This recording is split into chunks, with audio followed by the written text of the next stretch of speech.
যে কৃষ্ণত যদি ভকতি কৰিব পাৰে অসাধ্যও সাধন হ'ব পাৰে। আমাৰ শেষত কি কৈছে যে সিজনৰ ভক্তিটো জানিয়া ভগৱন্ত পৰম দুৰ্লভ পদ আপুনি দিবন্ত। যিটো দুৰ্লভ সেইটো আপুনি পাই যাব, সুলভ হৈ যাব। কোনোনো দুৰ্লভ আছে হৰি সুপ্ৰসন্ন। এতেকে কৃষ্ণৰ কথা শুনা একবাৰ পুৰুষাৰ্থ গণৰ মাজে যদি জানা সাৰ। যে চাৰি পুৰুষাৰ্থ ধৰ্ম অৰ্থ কাম মুখ্য আমি ঈশ্বৰৰ কথা শুনিলেহে আমাৰ সাধন হ'ব। গতিকে ভগৱন্তৰ অসাধ্য একো নাই।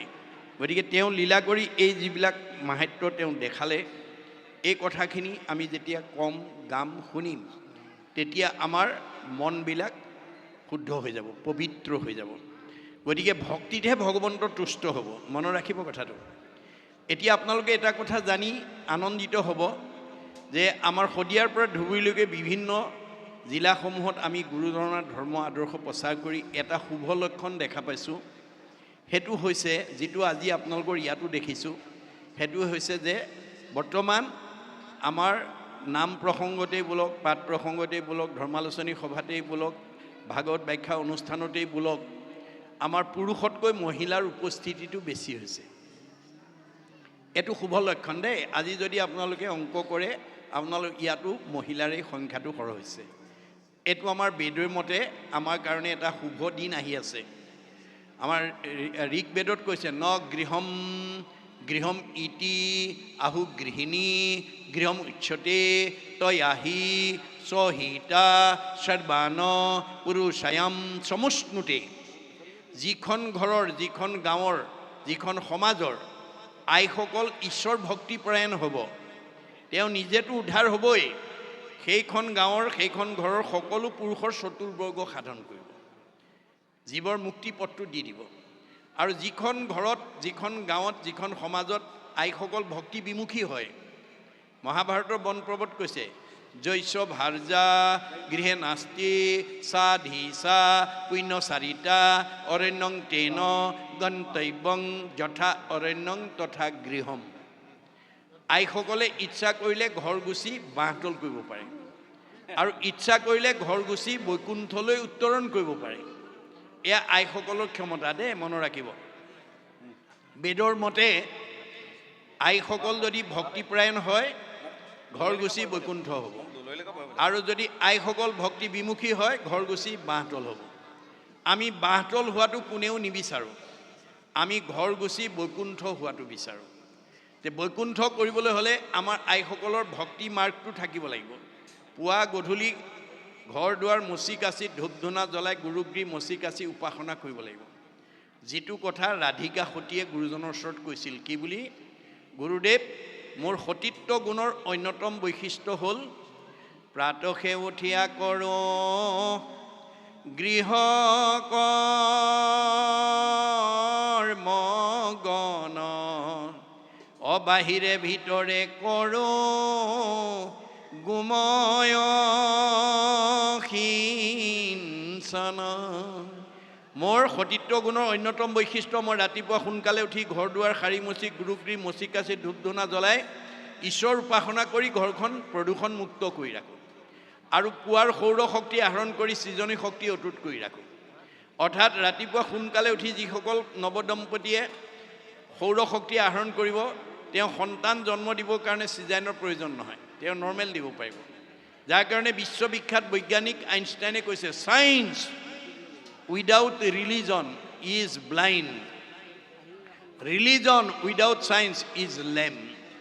যিটো ধৰ্মত বিজ্ঞান নাই অন্ধ, যিটো ধৰ্মত বিজ্ঞান নাই খুৰা। শংকৰদেৱে বিজ্ঞানসন্মত ধৰ্ম আমাক দি থৈ গৈছে। ৰাধিকা সতীৰ সতীত্ব গুণত সন্তুষ্ট হৈ গুৰুজনে কৈছিল বৰ সুন্দৰ হৈছে, যোৱা পানী আনা। 3টা কাঠিৰ এপল' পানী এপল' মাটি আনি দিয়াৰ লগে লগে টেম্বনি জান বান কৰি সেই অঞ্চললৈ আমূল পৰিৱৰ্তন আনিলে। আজিও সেইটো শান্তিজান হিচাপে পৰিচিত হৈ ৰ'ল। গতিকে আমাৰ আইসকলে এখন ঘৰ সৰ্বাংগ সুন্দৰ কৰিবৰ কাৰণে আইসকলৰ ভক্তি মাৰ্গটো অত্যন্ত প্ৰয়োজন। দ্বিতীয়তে 7টা সদ্গুণ থাকিব লাগে বুলি কৈছে দেই। আমাৰ আইসকলে পৰিয়ালটো, ঘৰখন, পৰিৱেশটো, সমাজখন সুন্দৰভাৱে আগুৱাই নিবৰ কাৰণে আইসকলৰ গাত 7টা সদ্গুণ থাকিব লাগে বুলি গীতাত কৃষ্ণই অৰ্জুনক কৈছে। আজি ইয়াত থকা সকলো কোনোবা আইৰ গাত যদি 7টা গুণ আছে তেওঁ ভাগ্যৱতী মহিলা দেই। যদি কাৰোবাৰ কমি আছে পুৰাই ল'ব। মই মানে গুণকেইটা কথা কৈ যাওঁ। গীতাত কৃষ্ণই অৰ্জুনক কৈছে যিগৰাকী আইৰ গাত 7টা সদ্গুণ থাকিব তেওঁ নিজেতো উদ্ধাৰ হ'বই, সেইখন ঘৰৰ সেইখন সমাজৰ জীৱবিলাককো চতুৰ্বৰ্গ সাধন কৰাব। কি কি 7টা গুণ? কীৰ্তি, চিৰি, বাকৈশ্য, নাৰীনাং, ধীতি, মেধা, ক্ষমা, স্মৃতি। এই 7টা মনত ৰাখিব দেই।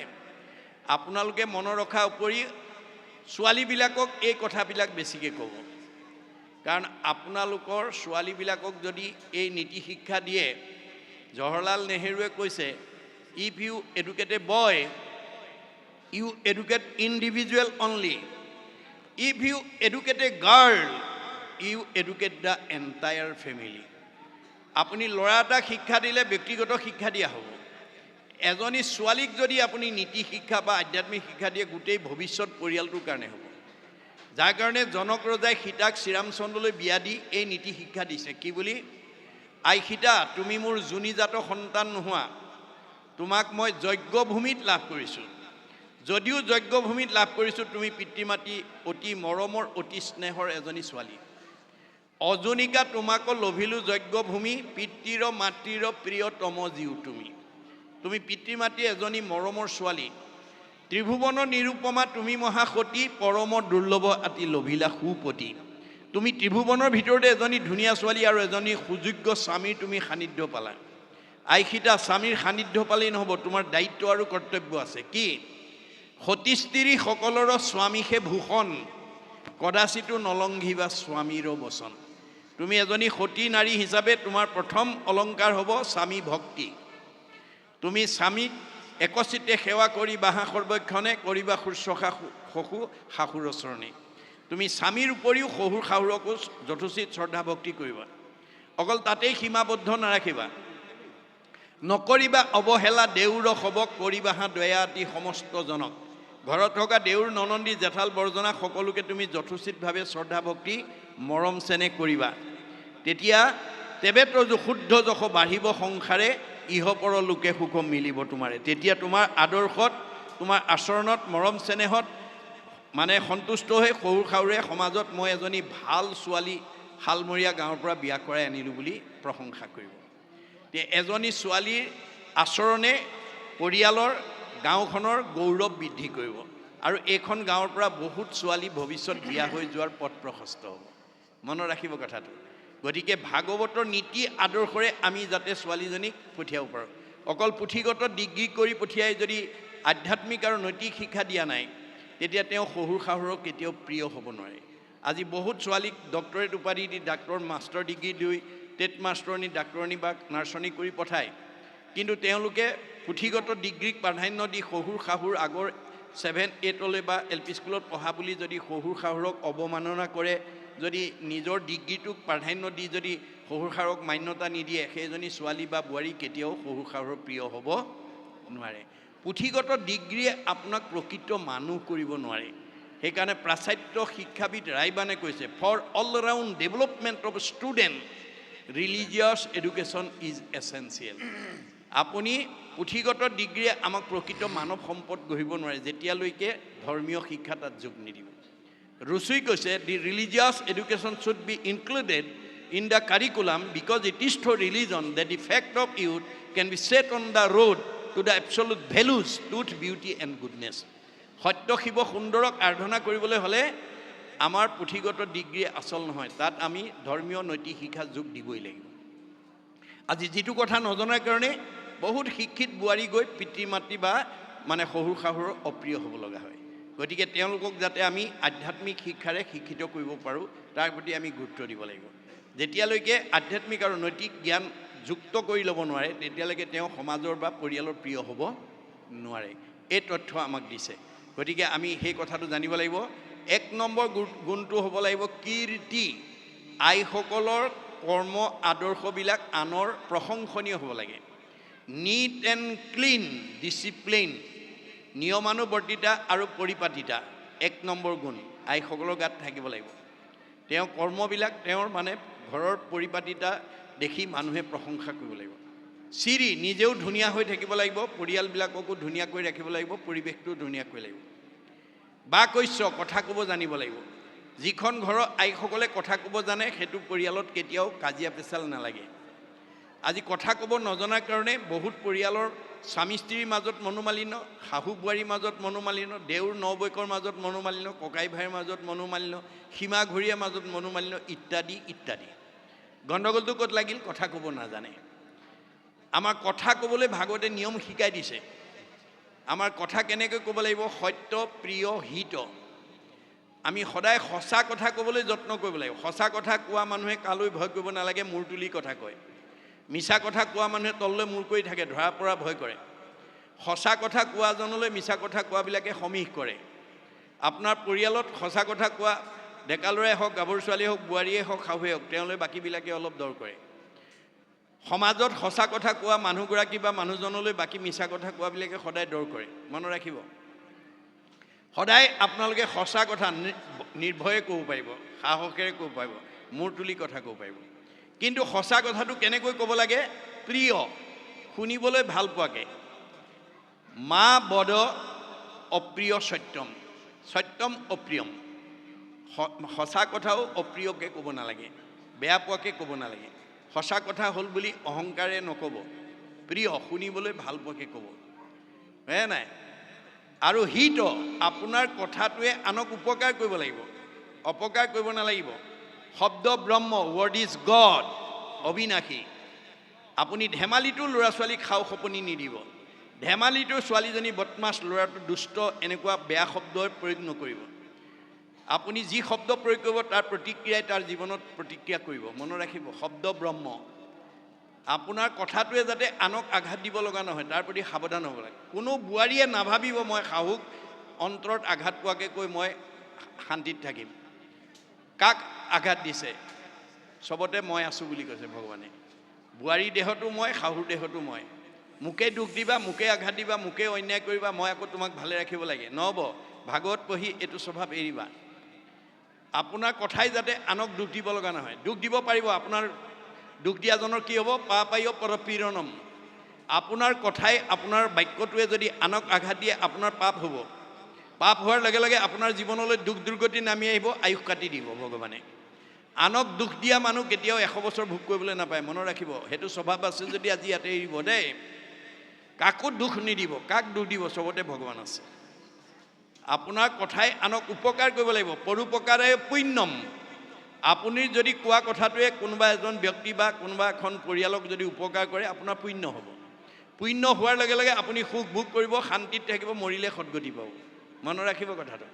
আমাক ভাগৱতে কেৱল নিয়মৰ কথা কৈ আছে দেই, নিয়ম পদ্ধতিৰ কথা কৈ আছে।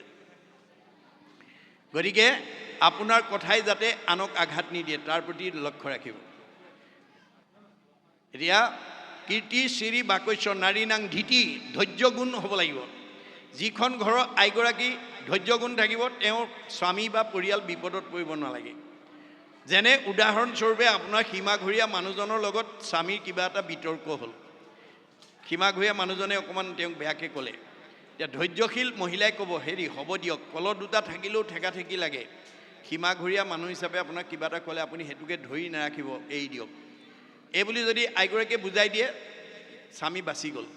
তাকে নকৰি যদি আইগৰাকীয়ে কয়, সীমাঘৰীয়া মানুহ হিচাপে আপোনাক এনেকৈ ক'বলৈ ক'ত অধিকাৰ পালে, ধৰক মাৰক, এইবোৰ যদি লগাই দিয়ে, তেতিয়া স্বামী বিপদত পৰিব। মনত ৰাখিব কথাটো। আমাৰ আইসকলৰ ধৈৰ্য গুণটো শৈব্যাৰ নিচিনা হ'ব লাগিব। শৈব্যাই ধৈৰ্য গুণৰ পৰিচয় কেনেকৈ দিছে? যে হৰিচন্দ্ৰ ৰজাই শৈব্যাৰ লগত কোনো আলোচনা নকৰাকৈ সত্যত বন্দী হৈ ৰাজ্যধন বিশ্বামিত্ৰ ঋষিক দি দিলে। অৱশেষত দক্ষিণা দিবলৈ পইচা নাই। ঋষিৰ ওচৰত এমাহ সময় ল'লে। ঋষিবৰ মোক এমাহ সময় দিয়া, মই তোমাক দক্ষিণাটো সংগ্ৰহ কৰি দিম। বিশ্বামিত্ৰই কয়, হ'ব, এমাহ সময় দিছোঁ। এমাহ সময় লৈ তেওঁ ভাৰজাক লৈ বাৰাণসী এখন উপবনত গৈ পলাই আছেগৈ। বিশ্বামিত্ৰই এমাহৰ পূৰ্বে বিচাৰি বিচাৰি গৈ পালেগৈ। পাই হৰিচন্দ্ৰক উদ্দেশ্যি কৈছে, ৰাজা হৰিচন্দ্ৰ, মোৰ দক্ষিণাটো যদি হেলা কৰ তই, সবংশকে সাপি ভস্ম কৰিব মই। মোৰ দক্ষিণাত যদি তই অৱহেলা কৰ, তোৰ গোটেই বংশ মই সাপ দি ধ্বংস কৰিম। ঋষিৰ বচন শুনি হৰিচন্দ্ৰ ৰায় কঁপিবে লাগিলে মুখে মাত বোল নাই। তেওঁ ভয়ত কঁপিবলৈ লাগিলে, মুখ মাত হেৰাই গৈছে, হতাশ হৈ গৈছে। আৰু মনৰ কথা ক'বলৈ ভাৰ্যা বাদে দ্বিতীয় ব্যক্তি নাই। ভাৰ্যা কচাহিয়া ৰাজা বুলিলা বচন, অশুনা প্ৰাণেশ্বৰী মূৰ বাক্যে দিও মন। হেৰা ভাৰ্যা, তুমি মোৰ কথালৈ অকণমান মনোযোগ দিয়া। কেনমতে ঋষিৰ মই খুজিবহো ধাৰ, কেনমতে বংশক মই কৰিব উদ্ধাৰ। মই এতিয়া ঋষিৰ ধাৰটো কেনেকৈ পৰিশোধ কৰোঁ, বংশটো কেনেকৈ উদ্ধাৰ কৰোঁ। মই হতাশ হৈ গৈছোঁ, মোৰ মুখৰ মাত হেৰাই গৈছে। যিটো সময়ত স্বামী হতাশ হৈছে, মুখৰ মাত হেৰাই গৈছে, স্বামীক প্ৰেৰণা দিবৰ কাৰণে, সাহস দিবৰ কাৰণে ভাৰ্যাই উত্তৰটো কেনেকৈ দিলে? স্বামীৰ বচন শুনি শৈবা প্ৰাণেশ্বৰী, স্বামীক বুলিলা অল্প হাস্য কৰি। হাঁহি মাৰি উত্তৰ দিলে। যিটো সময়ত স্বামী হতাশ হৈছে, ভাৰ্যাৰ মুখত হাঁহি দেখাৰ লগে লগে প্ৰেৰণা পাইছে, সাহস পাইছে। আৰু কি বুলি ক'লে? মহাৰাজ, নাহি নাহি আন ধৰ্ম জানা সত্য বিনা, জানি আন নিচিন্তিও দিও ক দক্ষিণা। ভয় নকৰিবা মহাৰাজ, সত্যতকৈ ধৰ্ম নাই, দক্ষিণা দি দিয়া। হৰিচন্দ্ৰই ক'লে, মই ক'ৰ পৰা দিম, মোৰ হাততে পইচাও নাই। তেতিয়া ভাৰ্যাই উত্তৰত কি বুলি ক'লে? আমাকো বিকিয়া ৰাজা ঋষিৰ খোজা ধাৰ, আতপৰে আন উপায় নেদেখো আৰু। মোক বিক্ৰী কৰি হ'লেও তুমি সত্য ৰক্ষা কৰা। এই যিটো সাহস, এই যিটো প্ৰেৰণা, আমাৰ বাৰু আপোনালোকে সিমানলৈ যাবগৈ নালাগে দেই, বিক্ৰী কৰিবগৈ নালাগে। অন্তত কিবা কাৰণত যদি স্বামী কেনেকুৱা পৰিস্থিতিত হতাশ হয়, আপুনি অৰ্ধাংগিনী হিচাপে ক'ব পাৰিব লাগিব, আপুনি কিয় ইমান হতাশ হৈছে। আন্ধাৰে পোহৰে দিনটো, সুখে দুখে জীৱনটো। দুখক অতিক্ৰম কৰি সুখক প্ৰতিষ্ঠা কৰাই জীৱনৰ সাৰ্থকতা। ধৈৰ্য ধৰক, ঈশ্বৰে কৃপা কৰিব। এই কথাষাৰ ক'ব পাৰিব লাগিব। কেতিয়াবা ভাৰ্যাৰো তেনেকুৱা বিপদত পৰিব পাৰে, তেতিয়া স্বামীও ক'ব পাৰিব লাগিব, তুমি কিয় ইমান হতাশ হৈছা। আন্ধাৰে পোহৰে দিনটো, সুখে দুখে জীৱনটো। দুখক অতিক্ৰম কৰি সুখক প্ৰতিষ্ঠা কৰাই জীৱনৰ সাৰ্থকতা। ধৈৰ্য ধৰক, ঈশ্বৰে কৃপা কৰিব। এতিয়া সেই গুণ নজনা আমাৰ আই এগৰাকীক যদি আমি তেনেকুৱা বিপদত পৰি তেওঁৰ লগত আলোচনা নকৰাকৈ বিপদত পৰি কওঁগৈ, আমাক কি ক'ব বাৰু? আমাৰ গৰাকীয়ে ভাল হৈছে, মোৰ লগত আলোচনা নকৰাকৈ কৈছিল ন, আপোনাৰ আৰু হ'ব লাগে বুলিয়ে ক'ব। তাৰমানে আপোনাক প্ৰেৰণা দিয়ক চাৰি, জ্বলা জুইত ঘিউ দি দিলে। এতিয়া আমাৰ গুৰুজনাৰ, আমাৰ বেদৰ দৰ্শন, ভাগৱতৰ দৰ্শনটো হৈছে যে আমাৰ পাৰিবাৰিক জীৱন, দাম্পত্য জীৱন, যুগ্ম জীৱন, সাংসাৰিক জীৱনত আমি জ্বলা জুই নুমাবলৈ পানী ঢালিবলৈ শিকিব লাগিব। জ্বলা জুই নুমাবলৈ ঘিউ ঢালিলে নহ'ব। কিবা কাৰণত, কিবা পৰিস্থিতিত স্বামীৰ খং উঠিলে ভাৰ্যাই হাঁহি এটা মাৰি তেওঁক উপশম কৰাৰ পদ্ধতিটো জানিব লাগিব। কেতিয়াবা কিবা পৰিস্থিতিত ভাৰ্যাৰো খং উঠিব পাৰে, এতিয়া স্বামীয়েও হাঁহি মাৰি তেওঁক খংটো মানে মাৰ নিয়াব লাগিব। তাকে নাজানিলে জ্বলা জুইত ঘিউ ঢলা হ'ব। মনত ৰাখিব কথাটো। আমাৰ ভাগৱতে সেই দৰ্শনটো দিছে। এইটো হৈছে আমাৰ ধৈৰ্য গুণ। 4 নম্বৰ হৈছে ক্ষমা। কীৰ্তি চিৰি বাকস্য নাৰী নাং ধীতি মেধা। 5 নম্বৰ মানে তৎপৰতাৰে কামবোৰ কৰিবলৈ থকা গুণটো লাগিব। মেহমেহীয়া হ'ব নালাগিব, কৰিম নকৰিম অৱহেলা ভাৱেৰে কৰিব নালাগে, কামবোৰ তৎপৰতাৰে কৰি যাব লাগে। মেধা। ক্ষমা। আমাৰ ক্ষমা গুণ যদি আইসকলৰ থাকে, বিপদত পৰিব নালাগে।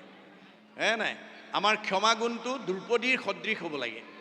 দ্ৰৌপদী 5টা পুত্ৰৰ মূৰ কাটি নিয়া অশ্বত্থামাক কৃষ্ণ অৰ্জুনে হাতে ভৰিয়ে বান্ধি আনি মুখৰ আগত পেলাই দিছিল। আমাৰ আই হোৱা হ'লে 5টা পুত্ৰ মূৰ কাটি নিয়া শত্ৰু মুখৰ আগত পোৱা হ'লে টুকুৰা টুকুৰ কৰিলেহেঁতেন। কিন্তু দ্ৰৌপদীয়ে কি বুলি ক'লে? মই যেন মৰো পুৰী পুত্ৰ সুকে অগণি হিয়া দহয়, তাহাৰ অৱস্থা শুনি সেইমতে গৌতমী তেজীবে জীয়। মোৰ 5টা পুত্ৰ মূৰ কাটিছে যদিও 5জন স্বামী মোৰ জীয়াই আছে। স্বামীৰ মুখলৈ চায়ো মই পুত্ৰৰ বেদনা পাহৰিব পাৰোঁ, কিন্তু দুৰ্নীৰ স্বামী দ্ৰোণাচাৰ্য ইতিমধ্যে মৃত্যু হৈছে। একমাত্ৰ পুতেকৰ মুখলৈ চাই জীয়াই আছে। পুতেকৰো যদি এনেকুৱা অৱস্থা শুনে, তেওঁ প্ৰাণ এৰিব। গতিকে হাহাকাৰ কৰি গুৰুৰ পুত্ৰৰ প্ৰণামিলা পাৱ চুই, মেলা মেলা বান্ধ ইহাৰৰ দুখেষে অধিকে উধাই জুই। তেওঁক খুলি দিয়া বুলি পেলাই তেওঁলোকক মানে আহ্বান জনালে। আৰু কি ক'লে? পুত্ৰবধি দ্বিজ তাহাকো ক্ষমিলা প্ৰণামিলা পাৱ চুই পাও, তোমাৰো সমান শান্তি নেৰেখিব বুলিলা হেন এৰাও। গতিকে পুত্ৰবধি দ্বিজকো যিজনে আকৌ গৈ সেৱা কৰি মুক্তি দিছে সেই গুণবিশিষ্ট হ'ব লাগিব। ক্ষমাগুণ থাকিলে আমি বিপদত পৰিব নালাগে। আমাৰ উদ্ধৱক কৈছে মুত চিত্ত দিয়া যিটো জনমহাশয়, হানি অপমান দুখ শোকক সহয়, তাকেহে বুলিয় ক্ষমা জানিবা উদ্ধৱ, ক্ষমাৱন্ত পুৰুষৰ নাই পৰাভৱ। আপুনি যদি ক্ষমা গুণটোৰ অধিকাৰী হয় আপুনি বিপদত পৰিব নালাগে। আৰু যাদৱ মাধৱ কল্পনা মাধৱীক গালি পাৰিছে বুলি আপুনি দেহ ধৰ্মত নাচাব আৰু প্ৰতিকাৰ কৰিবলৈ আপুনি নাযাব। যদি আপোনাক কোনোবাই বেয়া এটা কওঁতে আপুনি যদি দুটা কয় 50-50 হৈ যাব। আমাৰ ক্ষমাগুণৰ আদৰ্শ অৱতাৰী পুৰুষ বুদ্ধদেৱে দেখুৱাই থৈ গৈছে। এদিন বুদ্ধদেৱে ভিক্ষা মাগিবৰ কাৰণে এজন ব্ৰাহ্মণৰ চোতালত গৈ থিয় হ'ল। বুদ্ধদেৱে নিতৌ ভিক্ষা মাগি জীৱিকা নিৰ্বাহ কৰে। দুবেলা দুমুঠি খাবৰ কাৰণে প্ৰয়োজনীয় বস্তুখিনি পালে আৰু দ্বিতীয় ঘৰত ভিক্ষা মাগিব নাযায়। এদিন ব্ৰাহ্মণৰ ঘৰত ভিক্ষা মাগিব গ'লে চোতালত থিয় হোৱাৰ লগে লগে ব্ৰাহ্মণ বাৰান্দাত চকী পাৰি বহি আছিল। বুদ্ধদেৱৰ ওপৰত তেওঁ কি আক্ষেপ আছিল বুদ্ধদেৱে নাজানে। দেখা পোৱাৰ লগে লগে তেওঁক এফালৰ পৰা গালি পাৰিবলৈ আৰম্ভ কৰিলে। বুদ্ধদেৱে নীৰৱে শুনি আছে, ব্ৰাহ্মণে গালি পাৰি আছে। আমাৰ বুঢ়াসকলে কয় এখন তাল নাবাজে, তাল বাজিবলৈ হ'লে দুখন লগাব লাগিব। গতিকে বুদ্ধদেৱক গালি পাৰি আছে, বুদ্ধদেৱে কোনো উত্তৰ দিয়া নাই। গতিকে ব্ৰাহ্মণে গালি পাৰি পাৰি পাৰি পাৰি গালি পাৰিবলৈ নাইকিয়া হৈ গ'ল আৰু তেতিয়া মৌনতা অৱলম্বন কৰিছে। সেই সুযোগতে বুদ্ধদেৱে ক'লে সাৱলীলভাৱে, দেও মই এষাৰ ক'ব পাৰোঁ। কোৱা কি আছে কোৱা। তোমাৰ ঘৰলৈ অতিথি আহিলে তুমি সৎকাৰ কৰা, বোলে কৰোঁ। কিবা দ্ৰব্য থাকিলে খাবলৈ দিয়া, বোলে দিওঁ। যদি তোমাৰ দিয়া দ্ৰব্যটো অতিথিয়ে গ্ৰহণ নকৰে তুমি পেলাই দিবা নে নিজৰ ঘৰতে ৰাখিবা? কিয় পেলাই দিম? মোৰ দ্ৰব্য গ্ৰহণ নকৰিলে মোৰ ঘৰত থাকিব। তেতিয়া বুদ্ধদেৱে ক'লে তুমি ইমান সময় মোক যিখিনি আতিথ্য কৰিলা মোৰ গ্ৰহণ কৰা নহ'ল, তোমালোকে থাকিলেতো। অৰ্থাৎ তুমি যিখিনি মোক গালি পাৰিলা মই গ্ৰহণ কৰা নহ'ল, তোমালোকে থাকিলেতো। লগে লগে ব্ৰাহ্মণে এজন সাধাৰণ পুৰুষ নহয় বুলি চকীৰ পৰা নামি আহি অষ্টাংগে সেৱা জনাই দীক্ষা গ্ৰহণ কৰিছে। এয়া হৈছে ক্ষমা গুণৰ পৰিচয়। স্মৃতি, মনত থকা গুণটো আইসকলৰ লাগিব দেই। ঘৰত কি আছে কি নাই সময়মতে জনাব পাৰিব লাগিব। কোনটো বস্তু ক'ত আছে ক'ত নাই সেইখিনি কথা জনাব পাৰিব লাগিব। এই গুণটো নথকাৰ কাৰণে কিছুমান আয়ে কি কৰে, স্বামী ব্যৱসায়ৰ পৰা বা চাকৰিৰ পৰা আহি আবেলি সোমাইছে, হাত লিষ্ট এখন লিখি পেলাই মোনাটোৱে সৈতে এইকেইটা বজাৰ কৰি আনিব বুলি ক'লে, স্বামীয়ে নি পেলাই সেইমতে বজাৰ কৰি আহি ঘৰত গধূলা সোমাইছেহি। তাৰপিছত আহি পোৱাৰ লগে লগে কৈছে নহয় আৰু দুটা বস্তু নাছিল নহয়, হালধি আৰু চাহপাতো নাছিলে, আনিব লাগিছিল। তেতিয়া স্বামীয়ে কি ক'ব, তুমি একেবাৰে নকলা কেলে, মই আকৌ এতিয়া গধূলা বজাৰ কৰিব যাম নেকি? বিতৰ্ক হয় দেই। এতিয়া আমাৰ আইসকলৰ কোনটো বস্তু ক'ত আছে ক'ত নাই, ঘৰখনত কি আছে কি নাই সেইখিনি সময়মতে জনাব পৰা গুণটো লাগিব। এই 7টা গুণ যদি আইসকলৰ গাত থাকে আমাৰ ঘৰখন, পৰিয়ালটো, সমাজখন আমি সুন্দৰভাৱে পৰিচালনা কৰিব পাৰিম। এই তথ্য আমাক দিছে